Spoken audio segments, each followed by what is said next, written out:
Any roadmap for your life is better than none at all. But if you really want to catapult your life to the next level, you have to plan ahead. And in this video, I'm going to share my tips and help you create a 5-year plan, so stay tuned. I can still remember the hot summer day when my first mentor, Steve Meyer, came to me and asked me to get down off the framing crew and hop into his Jeep Grand Cherokee, the white one with the big dent in the back. And as a result, he began to teach me all kinds of different parts of wisdom that I hadn't thought about. And to be honest, having the AC in the car was like super cool because it was hot.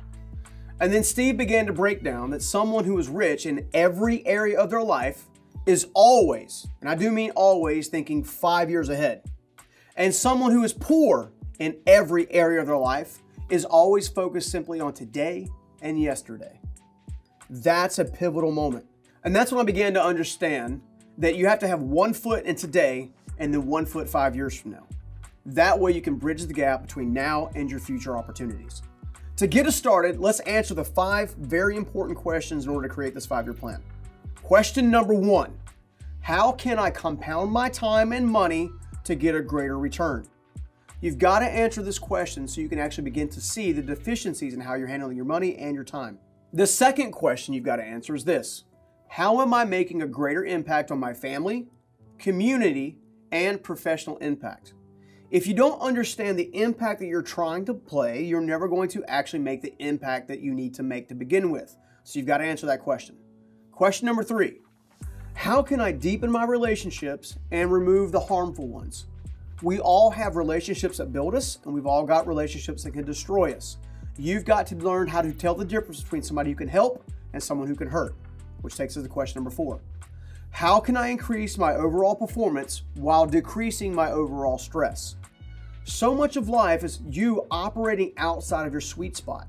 We've got to discover what that sweet spot is, so not only can you operate in your gift, but when you're doing it, you can also operate in your strength. And that brings us to question number 5. In what way can I increase my overall quality of life? Most of us are trading time for money or money for time. Most of us do not have a balanced approach in getting what we need out of both. The ultimate goal is to operate in your strength, create an impact, but also not serve either one of the two masters, but to operate in the sweet spot. So as you begin to look at this overall question, consider how you can raise both time and resource to give you more of a bandwidth in the middle to actually enjoy the quality of your life. Now, once you've answered those 5 questions, then you can actually go on to these next 5 steps. So consider these 5 steps after you've answered the questions only. Step 1, clearly summarize and define your desired outcome. Do your best to fully imagine every one of those things using all 5 senses to clearly create an emotional anchor. An emotional anchor is something that you can actually sense. It's bigger than just a thought. It's bigger than just an action step. It's the action step with the outcome in mind and how it makes you think, feel, right? You can describe to yourself the things that you will do, the places you will go, the people you will be with, the things that you will eat, the traveling that you may have. All of these different areas make up creating an overall outcome that is a true emotional anchor to help you move forward. Step number 2, invest time in creating an actual vision board. You have to get the images from your mind out in front of you where your eyes can see them on a regular basis. I used to use my mirror. I used to use my refrigerator as my posting tools. A vision board is going to have images. I took the time to cut them out of magazines. You might print them off the internet. Whatever it takes to get these images out of your mind and in front of your eyes is going to be pivotal to creating the momentum that you need to carry things through. These things will help motivate you as long as they're in front of you on a regular basis. Again, they're going to have pictures of what life will look like when you actually achieve these outcomes, which takes us to step number 3. Make your milestones known. Here's what I mean by that. Most of us set the milestones we want to make to achieve, but we don't tell anybody they exist. They stay in our head, they never make it on paper, and they never make it to people that can actually help us achieve that. If you're going to have your 5-year plan, you've got to have both mentors and accountability partners to help you measure your milestones and keep you motivated to actually hit them. So make sure you have those people in place to make sure your milestones are known to them so they can hold you accountable. Now's the time to take a quick pause and invite you to take advantage of a free ebook I wrote called The 5 Principles for a Personal Breakthrough. This lays out a very distinct plan to help you actually get the traction that you need. And if you want to take advantage of that, just click the link in the description below of the video. All right, back to our list. Step number 4 is to set up a routine to reinforce your overall actions and outcomes.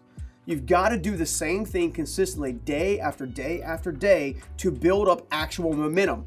Momentum carries you through any kind of misery you're gonna have to face along the way, because you will face adversity, you will pay a price, and it will be sacrifice, but they will be worth it. So the trick is to let the routine carry you through the difficult stuff so you get the confidence, you get to moving forward, and you can make a difference. And that takes us to one of my favorite steps, which is step 5. And as my good friend Evan Carmichael would say, you have to hashtag believe, baby. You've got to believe that the outcomes are possible. You've got to believe that you can develop the skills and the passions and the talents to get there. I know you can. And I know what it's going to be like to face this stuff, but it is possible for you to do it. Now it's up to you to take the step, believe in yourself, believe it's possible, and take the actions. If you do those 5 things, answer those 5 questions, take those 5 steps, then your 5-year plan will become a reality. I'll see you in the next video. Now that you know what not to do to create a life you love, do me a favor, check out this video right here where we actually break down 8 steps to help you begin to win at your life, and you'll never look back and never look at your life the same. Also, go ahead and do us a favor. Go ahead and download this free ebook called Understanding What Drives You right here in the comments below.